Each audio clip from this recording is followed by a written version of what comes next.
Cell cycle को start करने से पहले बच्चे मैंने जेनेटिक्स जो चैप्टर है अपना वहाँ से कुछ वीडियो कट करके यहाँ पर पेस्ट के रखी हैं। आप इन वीडियोस को एक बार जब देख लोगे तो फिर आपको सेल के अंदर जो भी क्रोमोसोम, क्रोमेटिन फाइबर, इन सब चीज़ों की दिक्कत नहीं आएगी। अब हम बच्चे इन कुछ टर्म्स के बारे में डिस्कस करेंगे। DNA, gene, allele, chromatin fibre, chromosome, homologous chromosome, diploid, haploid, इन सब चीज़ों का हम कॉन्सेप्ट तैयार करेंगे यहाँ पर। ठीक है, किसे हम डीएनए किसे कहते हैं, जीन किसे कहते हैं, क्रोमेटिन फाइबर क्या होती है, क्रोमोसोम क्या होता है, होमोलोगस क्रोमोसोम्स क्या होते हैं। ठीक, हम डिप्लॉइड किसे कहते हैं, डिप्लॉइड के लिए हम सिंपली 2n लिख देते हैं, इस 2n का मतलब क्या होता है। हैप्लॉइड के लिए हम n लिख देते हैं, तो n का मतलब क्या होता है। ठीक है, एक एक करके देखते हैं बच्चे इनके बारे में। तो अगर हम डीएनए की बात करें बच्चे, ये हमारे ह्यूमन डीएनए बच्चे, जो कि एक डबल हेलिकल स्ट्रक्चर होता है। इसके अंदर 2 पॉलीन्यूक्लियोटाइड चेन देखने को मिलती है। एक ये पॉलीन्यूक्लियोटाइड चेन है, ये दूसरी इसकी पॉलीन्यूक्लियोटाइड चेन है।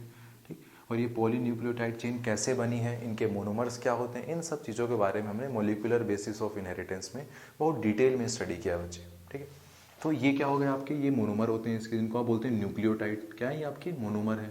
ठीक है, ये न्यूक्लियोटाइड हो गए आपके एक एक। ठीक, और इन न्यूक्लियोटाइड को बोलते हैं कि ये हमारे क्या होते हैं, हमारे ये पॉलीन्यूक्लियोटाइड चेन के मोनोमर्स होते हैं।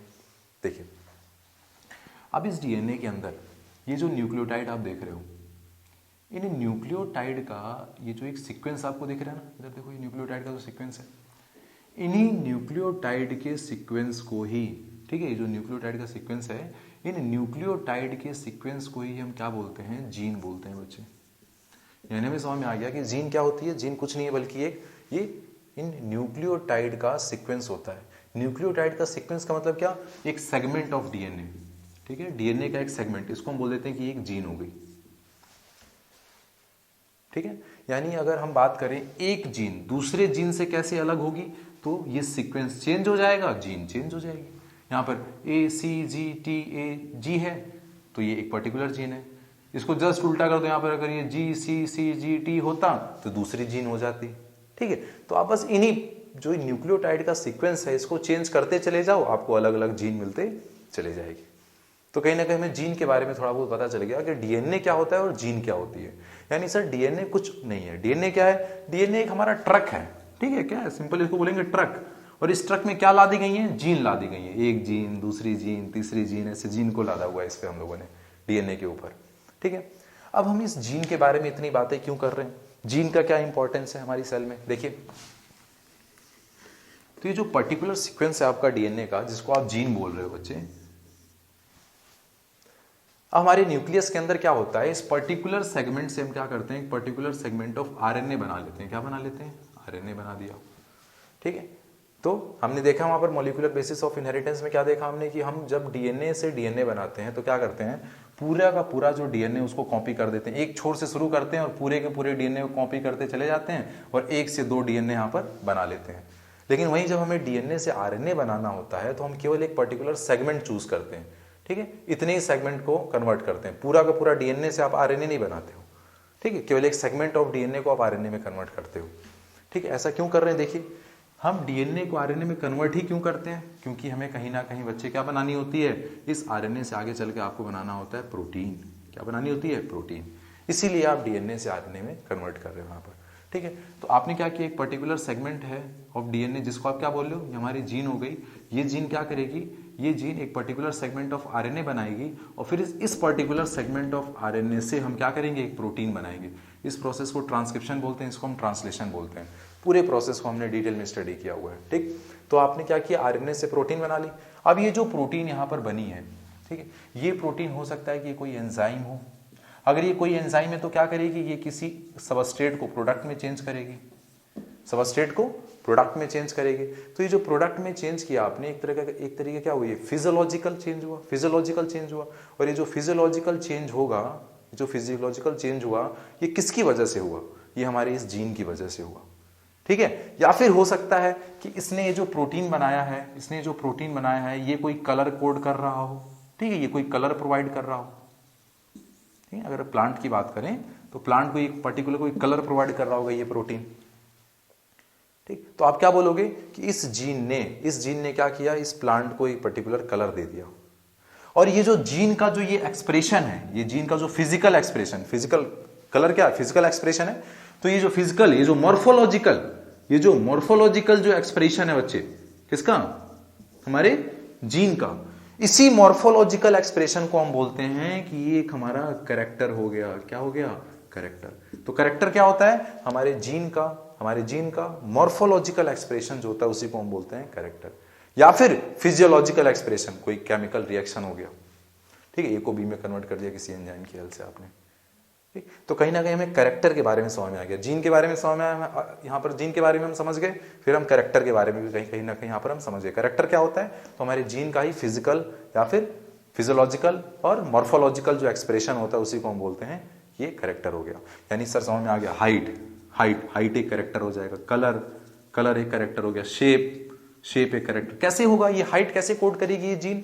तो ये जीन पर्टिकुलर कोई एंजाइम बनाएगी जो कि आपके सेल डिवीजन को प्रमोट कर रहा होगा, और उस सेल डिवीजन की वजह से क्या मिलेगी? एक पर्टिकुलर हाइट मिलेगी प्लांट को। तो बोलेंगे वो जो पर्टिकुलर हाइट है, जो हाइट आपका कैरेक्टर है, उस कैरेक्टर को किसने दिया, किसने कोड किया? इस जीन ने कोड किया। कैसे कोड किया? तो प्रोटीन बनाकर, ठीक है। तो हमें यहां पर समझ में आ गया कि कैरेक्टर क्या होता है, ठीक, और जीन क्या होती है।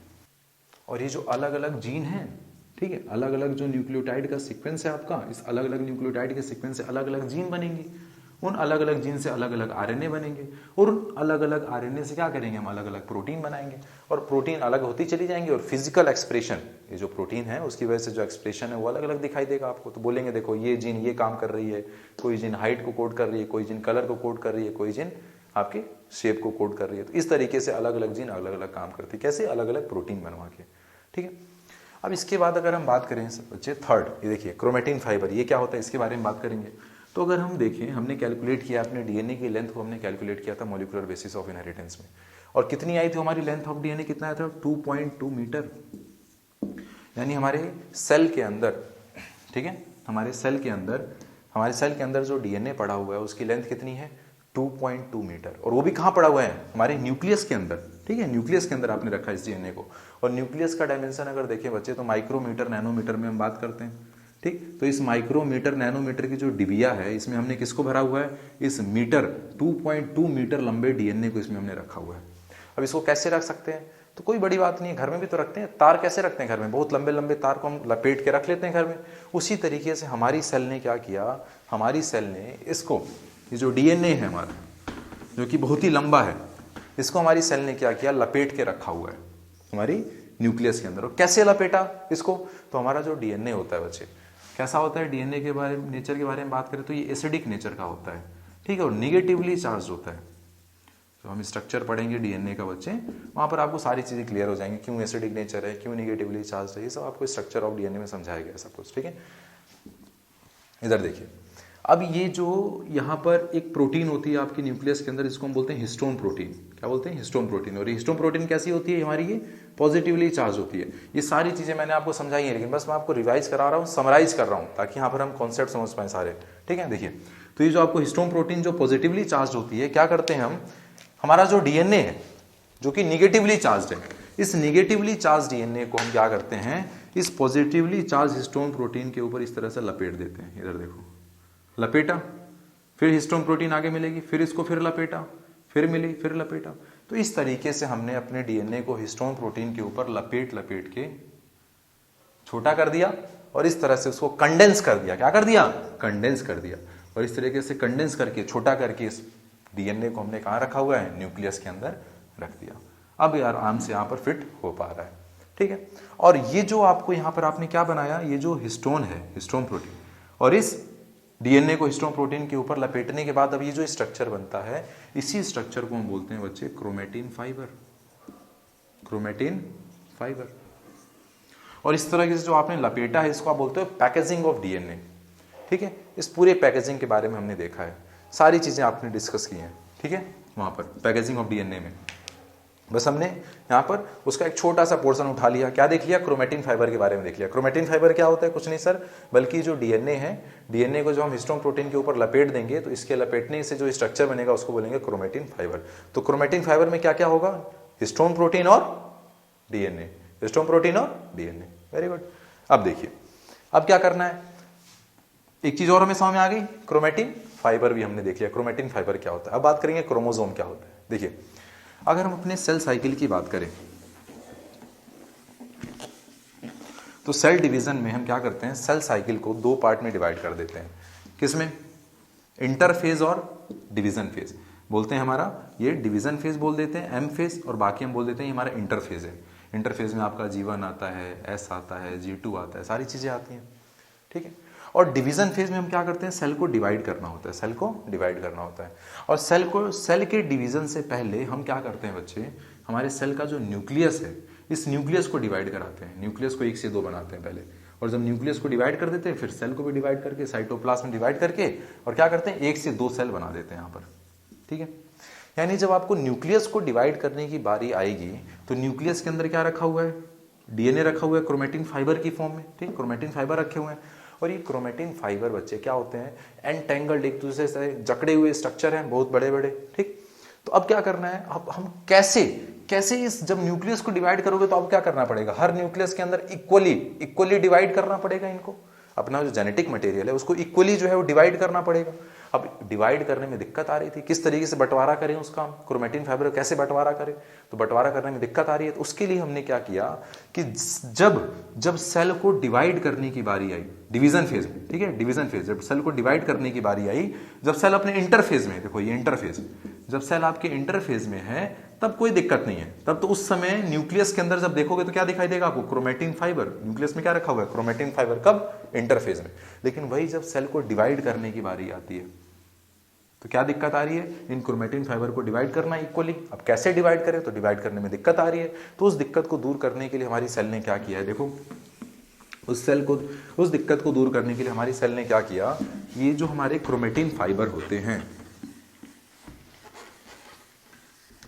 यार देखिए इस न्यूक्लियस के अंदर जो आपके क्रोमेटिन फाइबर होते हैं बच्चे, इन क्रोमेटिन फाइबर को हमारी जो सेल है क्या करती है, और कंडेंस कर देती है। अभी तो आपने इसको लपेटा हुआ है यहाँ पर, अभी तो लपेट के कंडेंस किया, छोटा किया, इसको और कंडेंस कर देते हैं। और इन क्रोमेटिन फाइबर को कंडेंस करके, इन क्रोमेटिन फाइबर को कंडेंस करके क्या बना देते हैं हम, क्रोमोसोम बना देते हैं, क्रोमोसोम, ठीक है।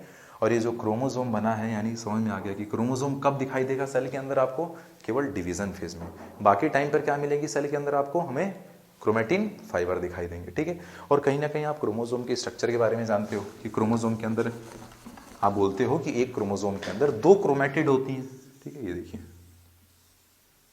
ऐसा कुछ बोलते हो कि एक क्रोमोसोम के अंदर 2 क्रोमेटिड, देखो ये एक क्रोमेटिड, ये दूसरी क्रोमेटिड, 2 क्रोमेटिड होती हैं। और बोलते हो कि दोनों क्रोमेटिड आपस में किससे जुड़ी रहती हैं, सेंट्रोमियर से। तो ये सब ये तो क्रोमोसोम का बेसिक स्ट्रक्चर है कि एक क्रोमोसोम के अंदर 2 क्रोमेटिड हैं और अटैच्ड बाय सेंट्रोमियर। देखिए अब इसके बारे में अगर हम बात करें तो ये जो एक क्रोमेटिड है, ये एक क्रोमेटिड कैसे बनी है, इस एक क्रोमेटिड कैसे बनाया आपने, तो एक क्रोमेटिन फाइबर से, देख रहे हो, एक क्रोमेटिन फाइबर, ठीक। यानी एक जो 2.2 मीटर जो लंबा डीएनए था आपका, उसको लपेट कर आपने एक क्रोमेटिन फाइबर बनाया, और उस एक क्रोमेटिन फाइबर से एक क्रोमेटिड बना दी, और दूसरे क्रोमेटिन फाइबर से दूसरे। यानी एक क्रोमोसोम के अंदर कितने क्रोमेटिन फाइबर होंगे, 2 क्रोमेटिन फाइबर।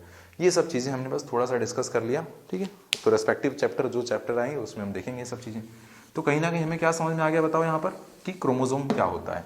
क्रोमोसोम किससे बना है बताओ, क्रोमोसोम आपने बनाया है क्रोमेटिन फाइबर को कंडेंस करा के, ठीक है। और क्रोमेटिन फाइबर को कंडेंस करा के जो क्रोमोसोम बनाते हैं, क्रोमोसोम के अंदर क्या होते हैं, 2 क्रोमेटिड होती हैं, ये देखिए, और दोनों सेंट्रोमियर से अटैच है। एक क्रोमेटिड के अंदर एक पूरा डीएनए होगा और दूसरे क्रोमेटिड के अंदर दूसरा, मतलब यहाँ पर हर क्रोमेटिड के अंदर एक कंप्लीट डीएनए होता है। अब हमें क्रोमोसोम के बारे में ही पता चल गया, क्रोमोसोम कैसे बनता है, इन्हीं क्रोमेटिन फाइबर के कंडेंसेशन से बनेगा क्रोमोसोम, कब, डिवीजन फेज में। अब हम बात करेंगे कि होमोलोगस क्रोमोसोम क्या होते हैं, ठीक है। तो होमोलोगस क्रोमोसोम को समझने के लिए क्या देखना पड़ेगा हमें, अगर हम ह्यूमन की बात करें तो ह्यूमन में कितने क्रोमोसोम है, 46 क्रोमोसोम होते हैं बच्चे। और वही अगर हम ह्यूमन फीमेल की बात करें तो उसके अंदर क्या होता है, 44 प्लस XX लिखते हो कि 44 ऑटोसोम होते हैं और 2 सेक्स क्रोमोसोम होते हैं। और इन 44 ऑटोसोम को भी लिखते हो आपके 22 के पेयर में होते हैं। अब इस कहानी को हम समझते हैं कि 22 पेयर का मतलब क्या होता है, तो हमारी चीजें अपने आप आसान हो जाएंगी। इधर देखिए, ये हमारा हो गया क्रोमोसोम, इसको मैं बोल रहा हूँ कि क्रोमोसोम नंबर 1 है। मान लो इसको मैं कह रहा हूँ कि हमारा ये क्रोमोसोम है, इसको मैं बोल रहा हूँ कि क्रोमोसोम नंबर 2 है। ऐसा एक और क्रोमोसोम मैंने यहाँ बना दिया, इसको मैं बोल रहा हूँ कि क्रोमोसोम नंबर 3 है। ऐसा कैसे हम बोल पाते हैं कि क्रोमोसोम नंबर 1 है, ये 2 है, ये 3 है? क्या डिफरेंस होता है क्रोमोसोम्स के अंदर? ठीक है, एक क्रोमोसोम दूसरे क्रोमोसोम से कैसे अलग होता है? तो बहुत सिंपल सी बात है सर, अभी आपने बताया है कि क्रोमोसोम के अंदर क्या पाया जाता है? डीएनए पाया जाता है। क्रोमोसोम के अंदर क्या पाया जाता है? डीएनए पाया जाता है।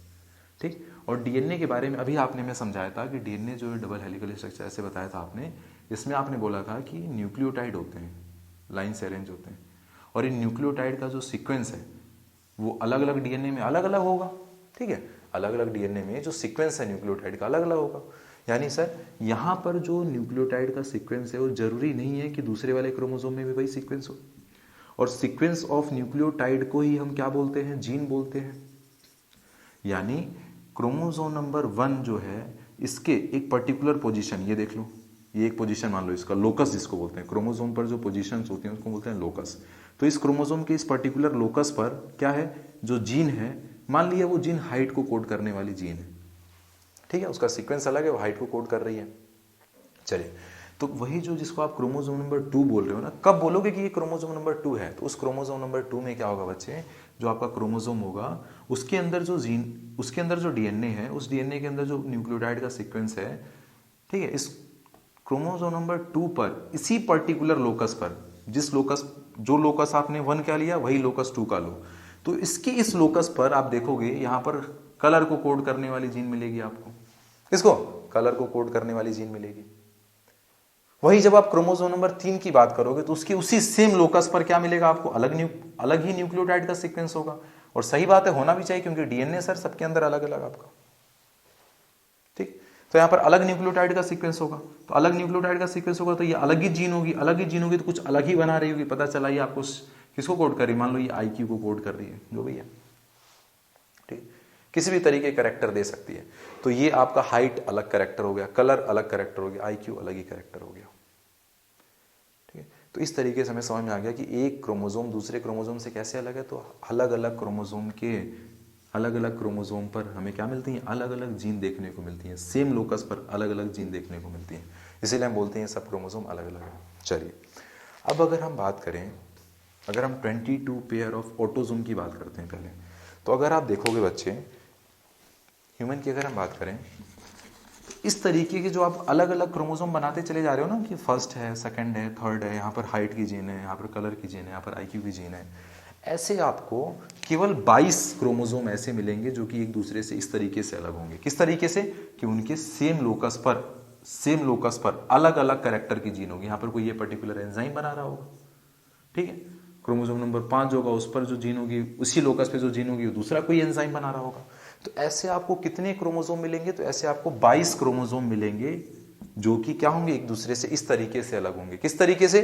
कि उनके सेम लोकस पर अलग अलग कैरेक्टर को कोड करने वाली जीन होगी, अलग अलग फिनोटाइप देने वाली जीन होगी। ठीक है, ये मैं समझ में आ गया। चलिए, और फिर सर ये जो 22 तो आपने बता दिया, और बाकी जो 22 है उनका क्या होगा? बाकी जो 22 हमारे ऑटोसोम, क्योंकि ऑटोसोम तो 44 होते हैं, तो बाकी 22 ऑटोसोम कैसे होंगे हमारे?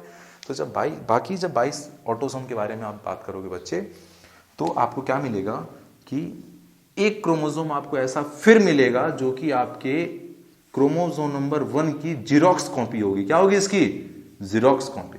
जीरोक्स कॉपी का मतलब क्या हुआ सर? जीरोक्स कॉपी का मतलब यह हुआ कि क्रोमोसोम नंबर 1 के अगर इस लोकस पर, मैंने बोला कि हाइट को कोड करने वाली जीन है, तो आपके सेल में, आपके न्यूक्लियस में एक और क्रोमोसोम आपको मिलेगा जिसके उसी लोकस, सेम लोकस पर हाइट को ही कोड करने वाली जीन होगी, हाइट को ही कोड करेगी, वो भी जीन हाइट को ही कोड कर रही होगी। ठीक है, एक और क्रोमोसोम मिलेगा।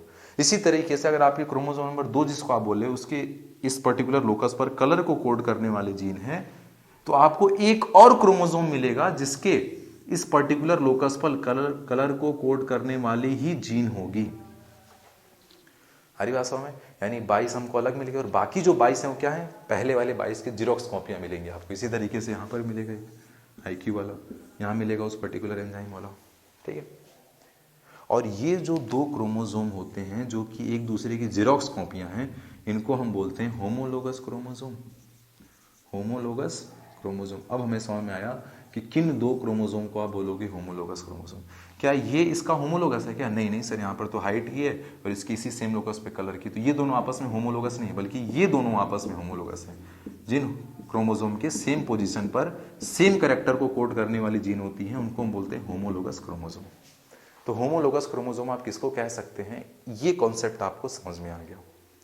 चलिए अब हम बात करते हैं इसके साथ एक और चीज, देखो डिप्लॉइड क्या होता है और हैप्लॉइड क्या होता है।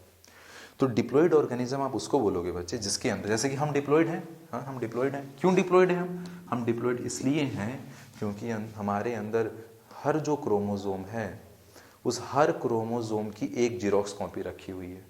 मतलब हमारे अंदर हर एक जीन की एक और कॉपी है, हर एक जीन की एक और कॉपी, इसलिए हम डिप्लॉइड हैं।